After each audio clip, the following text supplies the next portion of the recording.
नमस्कार। मैं हूं सुनील और आप देख रहे हैं मेरा एक्शन रिप्ले। आज के एक्शन रिप्ले में मैं आज एक जो दिन में मैंने एक वीडियो सुना था उसके उसका ही एक्शन रिप्ले करूंगा।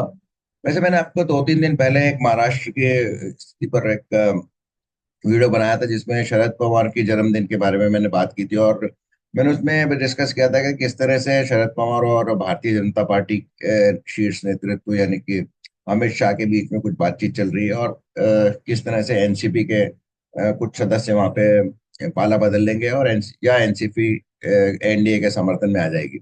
आज उसी तरह की बात एक बार फिर निकली है कि क्या नरेंद्र मोदी वे जो बजट सेशन आएगा उसके पहले ही बीजेपी को लोकसभा में बहुमत दिलवा देंगे। काफी इंटरेस्टिंग सब्जेक्ट ये है। एक और यूट्यूबर है जितेंद्र चतुर्वेदी, जिनका एक यूट्यूब चैनल है मतांतर। उसमें वो हमेशा ये गणित बैठाते रहते हैं कि कैसे बीजेपी के 272 का आंकड़ा पार करेंगे। उन्होंने तो कई बार इस आंकड़े को 300 के पार भी कर दिया है कि किस तरह से जोड़ तोड़ कर ये संभव हो सकेगा। लेकिन आज के जो मैं बात करूंगा, ये सबसे पहले मैं बात करूंगा महाराष्ट्र की।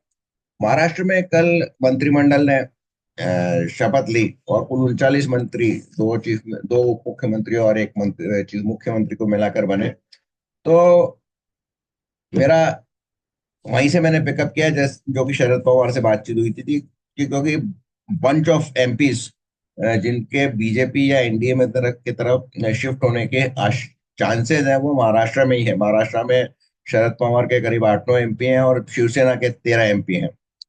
तो मैंने शरद पवार के जन्मदिन की बात की थी।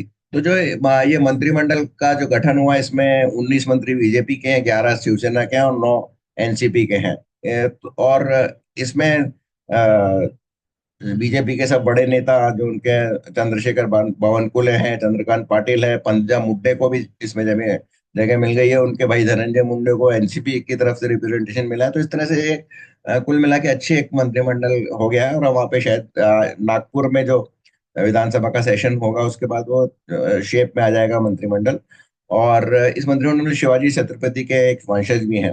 खैर, बात करना या उद्देश्य वहां के मंत्रिमंडल को डिस्कस करना नहीं है, उसका विश्लेषण करना नहीं है। विश्लेषण करना यह है कि शरद पवार के जो 8 एमपी हैं वो कब शिफ्ट हो जाएंगे। और ये तो पक्का है कि वो एनडीए में जाएंगे। अब सवाल केवल इतना ही है कि वो बीजेपी में शामिल होंगे कि नहीं, क्योंकि अगर एनडीए में जाते हैं तो फिर बीजेपी को उससे, हालांकि एनडीए मजबूत होता है लेकिन डायरेक्ट बीजेपी को फायदा नहीं होता है। और वो जो अपनी डिपेंडेंस है चंद्रबाबू नायडू और नीतीश कुमार पर, विशेषकर चंद्रबाबू नायडू पर, वो थोड़ा कम करना चाहेंगी।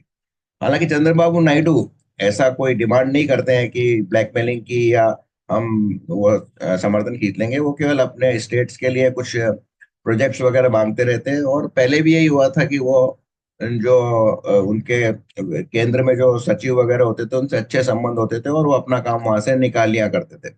तो ऐसी कोई नहीं है। फिर भी बीजेपी एक चाहेगी कि वो अ, बजट सत्र है, जिसमें एक और इम्पोर्टेंट थिंग है कि वक्फ बोर्ड की जो पार्लियामेंट्री कमेटी है उसकी रिपोर्ट भी आएगी। और उस समय चाहेगी कि वो और एक मजबूत स्थिति में हो, ताकि कोई लास्ट मोमेंट पे कोई उसको किसी तरह का संकट में का सामना ना करना पड़े। तो सबसे बड़ा जो हंटिंग ग्राउंड है उनका वो महाराष्ट्र ही है। और महाराष्ट्र में सदस्य भी ज्यादा हैं और चांसेस भी हैं उनके इधर शिफ्ट होने के।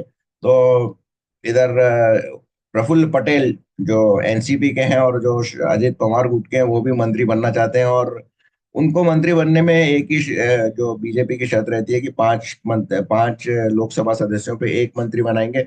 और उनके तो केवल एक ही सदस्य है, तो उनका मंत्री बनने का फिलहाल चांस नहीं है। लेकिन अगर वो 8 या 7 लोगों को ले आते हैं तो निश्चित रूप से उनको मंत्रिमंडल में में हिस्सेदारी मिल जाएगी और वो आ जाएंगे मंत्री बन के। तो इस तरह से वो जो इंदिरा गांधी के जमाने में एक टर्म हुआ करती थी, सत्ता के दलाल, वो शायद उसकी भूमिका में प्रफुल्ल पटेल रहेंगे।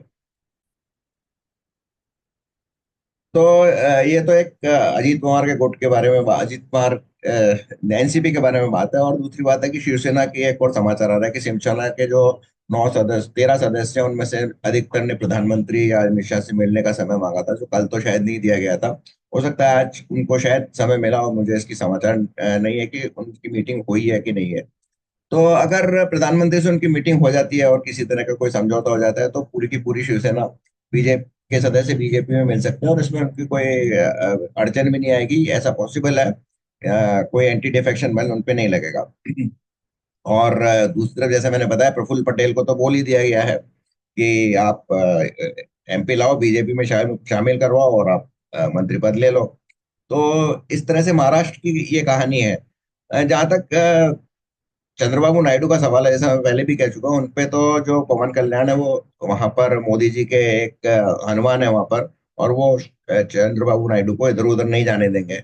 वक्फ बोर्ड के बिल के बारे में, संशोधन बिल के बारे में उनको कोशिश की गई थी लेकिन वो टस से मस नहीं हुए। और वो तो कुछ मतलब योगी जी के टक्कर के ही हिंदुओं के पक्ष में काम कर रहे हैं, जैसा कि उन्होंने तिरुपति में लड्डू का इशू उठाया था, या फिर तिरुपति में गैर हिंदुओं को, सारे कर्मचारियों को निकालने की बात कर रहे हैं। तो ये तो महाराष्ट्र की बात हुई। अब समाचार ये है कि हरियाणा में भी कोई कांग्रेस जो के एमपी है उनको कुछ तकलीफ है। 5 एमपी है कांग्रेस के और पांचों के पांचों हुड्डा ग्रुप के हैं। और वो उन शामिल नहीं हो सकते बीजेपी में, और किसी तरह वो समर्थक भी नहीं दे सकते और अलग पार्टी भी नहीं बना सकते क्योंकि वो एंटी डिफेक्शन वाल के दायरे में आते हैं। तो और दूसरी ये खबर आ रही है कि राहुल गांधी जो है हुड्डा को किनारे करने वाले हैं, क्योंकि उनके नेतृत्व में उन्होंने 3 चुनाव लड़वाए विधानसभा के और तीनों में हार गए। तो अब उनका उन पे भरोसा नहीं रहा।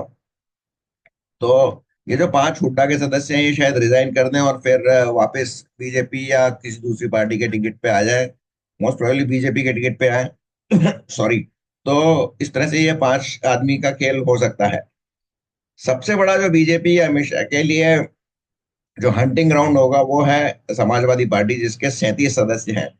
अभी तक ऐसी कोई खबर नहीं है, लेकिन हरियाणा, उत्तर प्रदेश और बिहार ही ऐसे 3 राज्य हैं जहाँ पे सबसे ज्यादा दल बदल का इतिहास रहा है। आयाराम गयाराम इन राज्यों से ही शुरू हुआ है, तो वहां भी कुछ हलचल हो सकती है। अ, राज्यसभा में तो कोई उसको तकलीफ है नहीं बीजेपी को। उन्होंने, जैसा कि वाईएसआर कांग्रेस के कुछ सदस्यों को रिजाइन करके वो टीडीपी के टिकट पे वापस आ रहे हैं, ऐसा ही कहीं किसी दूसरे स्टेट में भी हो सकता है। तो वो काफी कंफर्टेबल है। गुजरात, सॉरी, उड़ीसा में भी ऐसा ही हुआ है। तो वहां भी उनको बीजेपी को कोई दिक्कत नहीं है। राज्यसभा में कंफर्टेबल है बीजेपी। लोकसभा में कुछ इस तरह के और किन्हीं दल के साथ में भी बीजेपी कोशिश कर सकती है, लेकिन अगर समाजवादी पार्टी के साथ कुछ गड़बड़ कर दे और जो ये 13+9 सदस्य आ जाए हैं, तो बीजेपी निकट पहुंच जाएगी अपने ऑफ इट्स ओन लोकसभा में बहुमत के करीब करीब। मैंने आपको उत्तर प्रदेश की बात की, तो उत्तर प्रदेश में एक और फैक्टर है जो इम्पोर्टेंट हो सकता है। वो ये कि जो तो वापस से सीटों का जो री एलोकेशन होगा 2027 के बाद, और उत्तर प्रदेश में सीटें बढ़ेंगी, तो अगर कुछ जो लोग भी समाजवादी पार्टी छोड़ के जाएंगे तो बीजेपी में उनको एडजस्ट करने में कोई खास दिक्कत नहीं होगी। तो ये भी एक पॉइंट है। इसके अलावा वापस महाराष्ट्र की बात करते हैं, तो महाराष्ट्र में जो कांग्रेस के 13 सदस्य हैं वो भी काफी बेचैन है, क्योंकि अच्छी खासी धुलाई उनकी इस इलेक्शन में हो गई है। तो वो भी कहीं ना कहीं उनका अपना भविष्य बीजेपी के या एनडी के साथ ही देख रहे हैं। लेकिन वहां पर भी कंडीशन वही है कि वो 99 में से आते हैं, और 99 में आते हैं तो उनको रिजाइन करना पड़ेगा। तो रिजाइन करके वो वापस जीतने की कोशिश करेंगे। तो हो सकता है कुछ उनमें से बीजेपी उसको एडजस्ट कर ले अपनी रिक्वायरमेंट के हिसाब से। तो बहुत कुछ होने वाला है। और आज जो शिवसेना की जो मीटिंग रही हुई हुई होगी प्राइम मिनिस्टर के साथ में, उससे भी कुछ धमाका होने वाला है।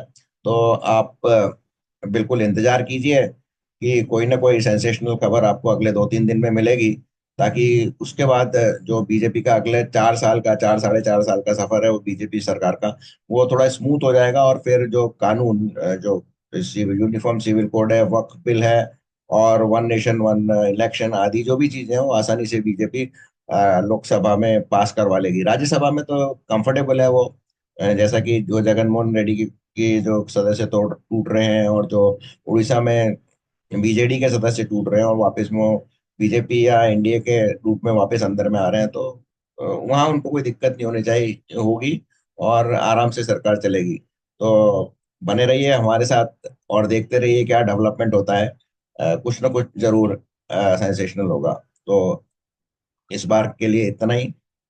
हमारा चैनल अगर आपने सब्सक्राइब नहीं किया तो इसे अवश्य सब्सक्राइब कीजिए। और अगर अच्छा लगा हो तो इसे लाइक कीजिए और अपने दोस्तों के साथ शेयर कीजिए। बहुत बहुत धन्यवाद।